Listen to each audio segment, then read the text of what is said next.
Assalamualaikum warahmatullahi wabarakatuh. Perkenalkan, nama saya Agidatul Iza dari kelas PPKH 2A NRM 04031934. Di sini saya akan mempresentasikan sedikit materi tentang pesan komunikasi atau bagaimana cara mengelola komunikasi dengan baik dan benar dengan dosen pengampu Bapak Andi Warnain SST MIKOM. Selanjutnya, apa sih pesan itu? Pesan adalah suatu informasi atau kabar yang ingin disampaikan dari seseorang ke orang lain, baik yang berupa lisan maupun tertulis atau melalui media komunikasi. Sedangkan komunikasi adalah merupakan suatu proses interaksi antar sesama makhluk hidup dengan individu lain untuk memberikan suatu pesan atau informasi. Komunikasi bisa terjadi apabila individu bertemu dengan individu atau antara kelompok dengan kelompok lain. Yang selanjutnya, poin-poin isi dari pesan itu bisa berupa ilmu pengetahuan, hiburan, media informasi, nasihat, atau propaganda. Pesan pada dasarnya bersifat abstrak untuk membuatnya konkret agar dapat dikirim dan diterima oleh komunikan. Manusia dengan akhlak budinya menciptakan sejumlah lambang komunikasi berupa suara, mimik, gerak-gerik, bahasa lisan, dan bahasa tulisan. Selanjutnya, pesan dapat dimengerti dalam 3 unsur, yaitu kode pesan. Yang pertama, kode pesan adalah sederetan simbol yang disusun sedemikian rupa sehingga bermakna bagi orang lain. Contohnya, bahasa Indonesia adalah kode yang mencakup unsur bunyi, suara, huruf, dan kata yang disusun sedemikian rupa sehingga mempunyai arti. Yang kedua, isi pesan. Isi pesan adalah bahan untuk atau materi yang dipilih yang ditentukan oleh komunikator untuk mengomunikasikan maksudnya.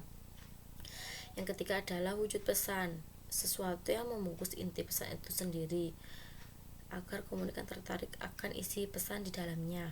Selanjutnya, terdapat 3 bentuk pesan. Yang pertama, informatif. Yang dimaksud dengan informatif yaitu untuk memberikan keterangan fakta dan data di kemudian komunikan mengambil kesimpulan dan keputusan sendiri. Yang kedua, persuasif. Persuasif adalah berisikan bujukan, yakni membangkitkan pengertian dan kesadaran manusia bahwa apa yang kita sampaikan akan memberikan sikap berubah. Yang ketiga adalah koersif. Yang dimaksud dengan koersif adalah menyampaikan pesan yang bersifat memaksa dengan menggunakan sanksi-sanksi. Bentuk yang terkenal dari penyampaian secara inti adalah agitasi dengan penekanan yang menumbuhkan tekanan batin dan ketakutan di kalangan publik. Koersif berbentuk perintah-perintah, instruksi untuk penyampaian suatu target. Selanjutnya,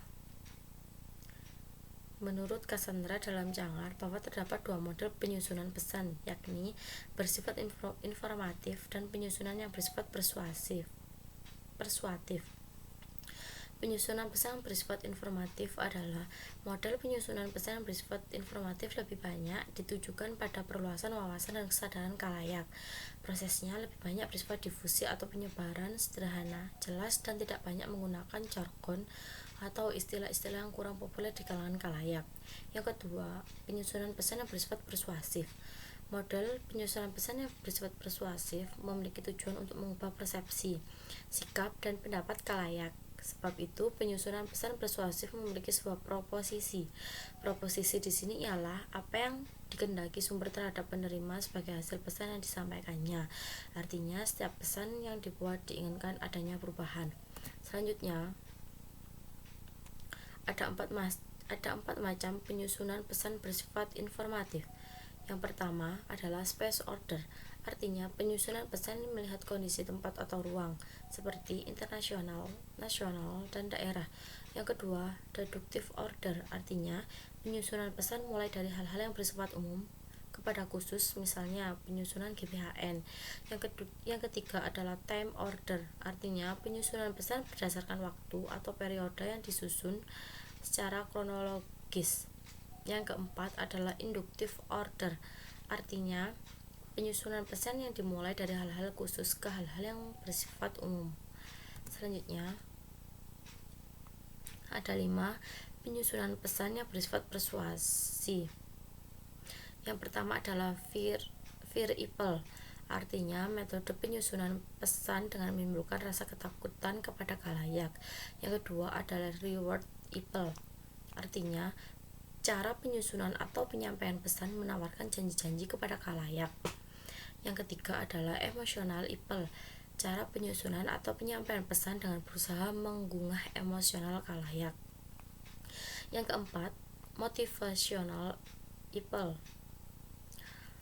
Artinya, tidak teknik penyusunan pesan yang dilakukan bukan karena janji-janji, tetapi disusun untuk menumbuhkan internal psikologis khalayak sehingga mereka dapat mengikuti pesan-pesan itu, misalnya menumbuhkan rasa nasionalisme atau gerakan memakai produksi dalam negeri. Yang kelima adalah humoris ipel. Artinya, teknik penyusunan pesan yang dilakukan dengan humor sehingga penerimaan pesan khalayak tidak merasa jenuh. Selanjutnya,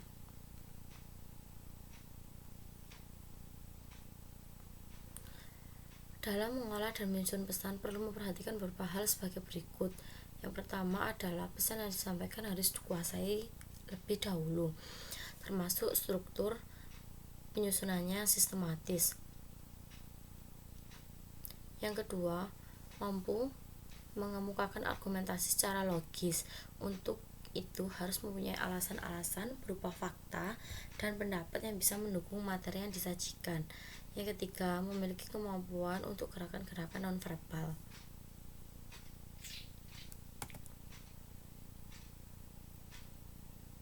Contoh berkomunikasi dengan baik. Yang pertama adalah memberikan perhatian penuh kepada lawan bicara. Artinya,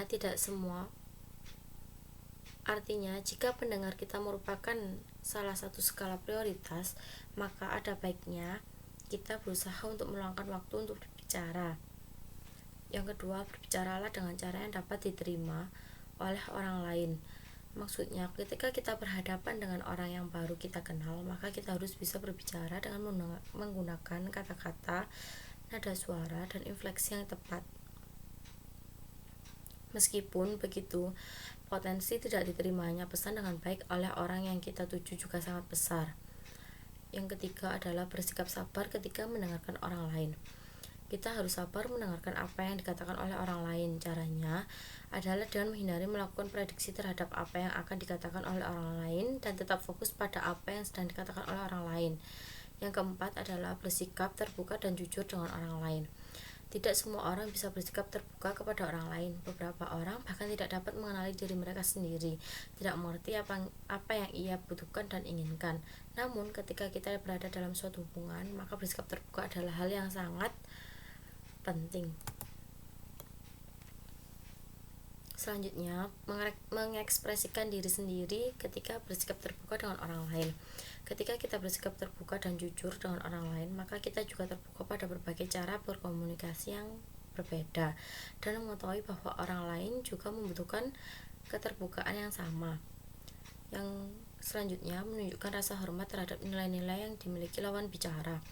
Melakukan beberapa penelitian dasar dengan cara melihat kembali pernyataan atau tujuan individu atau organisasi dan lain-lain untuk memperoleh perspektif orang yang bersangkutan tentang dunia.